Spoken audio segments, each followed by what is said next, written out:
say the Pledge of Allegiance every morning at school, or do you say a pledge to your state? During the Civil War time period, people cared more about their state than their country. This is called sectionalism. Sectionalism divided the United States even before the Civil War started. In fact, it was one of the main causes of the war. The states were divided because they could not agree on a number of things. They could not agree about slavery, taxes, and state rights. The way of life in the North was very different from the way of life in the South. Many people in the South relied on agriculture or farming. The production of cotton was important to the economy. The North was more industrial. Because they were so different, the North and South wanted different things. The South supported low taxes and wanted to be able to own slaves to produce more cotton. Even though the South could still make a lot of money on cotton without slaves, slavery allowed them to make more money much faster. The North did not agree. Because the North economy was based on manufacturing, it wanted to put protective tariffs in place to stop their countries from taking business away from American companies. Most Northerners also believed slavery was wrong and wanted it to end. Imagine what it would be like to always do what someone else told you to do. That's what slaves dealt with. The people in the North wanted to end slavery. The people in the South needed it.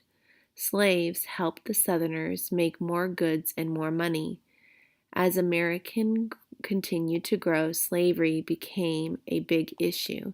The disagreement about slavery divided the North and the South. To make matters worse, the North and the South also did not agree on state rights. When the United States government was created, all states had an equal number of votes in the Senate. This meant there was an equal number of votes for the North and for the South. However, when new states were added, it would give the North or the South an extra vote. The side that had more votes would use this advantage to pass laws that would hurt the other side. Do your parents have a lot of rules? Are there any that you just want to throw in the trash can? That's how the Southern states felt about some federal laws before the start of the Civil War. If a state didn't like a law that was passed, they could choose to ignore it or nullify it. The South believed that state rights were more important than federal laws. The North did not agree with this idea. The North wanted the whole country to be unified under one set of laws rather than have separate states make their own laws. Have you ever voted on something, even if it's just watch a movie with which movie your family will watch? How do you feel if what you voted for loses? The South was pretty upset when the Southern candidate lost to Abraham Lincoln in the presidential election of 1860. Lincoln stood for everything that the South was against. His election was the straw that broke the camel's back.